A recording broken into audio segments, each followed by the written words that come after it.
Hindi din naman kami yung parang pera-pera lang na. Baka yung high blood kayo, sir. Ha? Antayin namin yung December, sir. What is up guys? Good day sa inyong lahat. So today it's 4 AM in the morning and papunta nga pala ako sa Terminal 1 ngayon para mag-deliver sa ating client from Canada. Bali si sir nga pala is repeat renter na. Bali yearly siya umuwi and yearly din niya tayo kinokontak. So update ko na lang kayo kapag nandun na ako dahil sabaw-sabaw pa tayo. Maaga kasi tayo ngayon guys. Pero syempre ganyan talaga. 24/7 magdi-deliver tayo. So yun guys, bali nandito na ako. Waiting na lang ako kila client. Medyo delay daw kasi yung flight nila. So yun guys, bali nandun na sila client. Pupuntahan ko na lang sa Bay Area. Sir, paano na lang yun? Then i-discuss ko na lang din sir. Bali katulad lang din naman yan ng dati sir. Yeah. 3 beses kayo uwi sa isang taon. Hindi, dalawa lang ito. Antayin namin yung December sir ha. January. Ano lang yun, twice a year lang. Sobra na yung 3 times. Hindi na kaya. Bago to sa inyo, kuya? Eto sir, bago lang po. Oh, talaga? Oo. Bakit puro bago? Asan yung green? Yung green po, January na pong balik. Wow. Bale, ito naman sir, wala pa siyang damage kasi bago pa. Oh my God, talaga yung talaga bigyan mo, wala talaga damage siya. Nice! Kailan ba? Actually sir, kayo yung first renter nito. Talaga ba? Opo, tapos Oo, 1,520 pa lang yung kilometers. kaka PMS lang din nito sir, kaya wala po kayong magiging problema. Ay, ano pa nito? RF. Saan nga yung auto sweep? Auto sweep po ay Skyway, T-Flex, tapos South. Sa South, okay. Opo. And then yung sa North? Sa North, Easy Trip po. May 500 pesos po yung laman ngayon. Oo, sige. Kasi paluwas kami ng ano kasi. Diretso na po ba kayo Oo. ngayon? Ihatid mo kami hanggang daan? Hindi. Hindi po. Hanggang saan? Mag-commute lang siya pa. Mag-commute lang ba? Opo, commute lang po. Ano, naku, paano yan? Lakas ng ulan. Batangas po. Saan sa Batangas? Tanawan po ma'am. Kuya, ito bigay mo kay ate ano to sa Opo. Zaira. Thank you po. Tinabi ko na yan. Sabi ko sa kanya, bigay mo na kay ate Zaira. Mabait naman kasi ate. Sir, hindi naman kayo naninigarilyo no? Hindi naman. Hindi, tsaka nag-debate naman ako sa labas Apo. naman ako nag-debate. Hindi. Tsaka hindi ako sa labas ako. Hindi ako giyosi sa labas ako. Kahit yung sasakyan ko isa, hindi ako giyosi doon. Tapos, bawal tayo mag-drive ng nakainom sir. Nag-edit ako ng car. Kailangan lagi nag-drive na. Hindi ako nag-drive yung nakainom. Pero nagiinom ako. Pero hindi ako nag-drive. Either ako ng drive. Ano lang naman din po yun sir, for safety Oo, niyo po, syempre. tapos for safety rin po ng sasakyan. Pag nagpa-full tank kayo, full tank automatic lang. Huwag niyong ipapa-full Sagad. tank ng sagad. Oo. Nakakasira din po kasi yun ng fuel pump Oo. assembly. Yung sobra-sobra. Opo.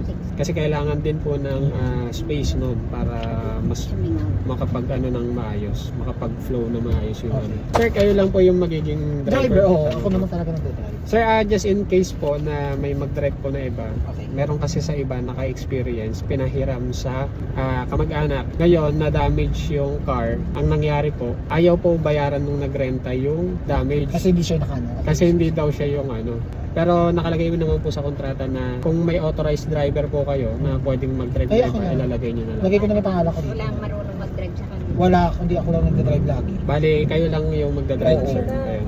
Siyempre, nakakaano naman na bayaran at hindi naman siya nakadamage. Pero, base kasi sa kontrata, siya yung liable doon sa lahat ng magiging damages. Tapos sir, regarding sa damages, halimbawa ay mabangga kayo, wag naman sana. Sabihan nyo po kami para just in case na hindi nyo naman po kasalanan, ma-charge natin yung sa kabilang. Ano yung degree nung damages? Kunyari like scratches, like gano'n ka, long drive, mabilis yung takbo sa yung mga tumatas ng mga bato, like something Sa like mga that. minor scratches, sir, hindi naman po kami maarte doon. Okay, so yung medyo malalalim na talaga. Yung hindi na kaya ng buffing. Okay. Ganun. And then ngayon sir, halimbawa, gas talaga na kailangan ipagawa, mamimili po tayo doon. It's either pagawa natin sa loob, ay sa kasa, or ipagawa natin sa labas. Kung hindi naman magiging matagal yung pagpapagawa, we suggest na Bayaran na lang. sa labas na lang Okay. po. Tapos kung magkano po yung yung magiging estimate sa labas, yun po yung babayaran niyo po. Plus yung the day na nakatenga po yung sasakyan doon. Yan naman lang, siguro yung sa pinaka lang sa akin, yung medyo lang sa akin. Opo. scratches lang. Kasi syempre, nagpaparenta kayo. So, yun not gonna expect na Sige anak, ingat walang, ka pag-uwi mo. di ba, minor scratches, Opo. like yung mga lumilipad na bato. Sa mga minor scratches sir, okay lang sa amin. Okay. Basta kaya ng backing, Yeah. okay lang yun. Kasi hindi naman yun maiiwasan sir. Pirmahan ko na to, wala problema sa akin as long na malinaw naman yung usapan. Opo. Na-explain naman Yeah. yun dati sa inyo. Ay, ito na pirmahan ko na. Sige po, sige. Sir, may ano pala tayo, Ano yan? kontrata for NCAP po. Ano yung NCAP? No contact apprehension po. Kasi po, just in case na magkaroon kayo ng violation, hindi na po kayo pinapara. Through okay. camera na lang, tapos pinapadala po sa amin kung saan naka-address yung sasakyan. Ah, okay. Sa saan yun? Ito yun Sa next, ano sir? Parang nabasa ko nga yung NCAP na yun. Pagkano kasi sir, sa amin po kasi kina-charge yun. Okay. Kapag ano naman, Bakit yung naman last kami. time ba meron ba ako? Wala naman. Di ba? Wala. Sir, ang coding na ito Friday po. Huh? Friday. Ang coding. Tagita. Ngayon sir, kung halimbawa tatamaan kayo ng Friday, may window hour naman po. 10:01 to 4:59 PM. Bali ang coding hours po kasi ay 7 to 10 AM tapos 5 PM to 8 PM po. Pero wag lang po kayong dadaan ng Makati. Kasi si Makati maghapon yung coding niya. Diba sa Makati Wala tayo pang na window coding hours. Yes, I know. So ito na lang, checkin na lang natin yung sasakyan. Sa succeeding hours po sir, 300 na 300 po.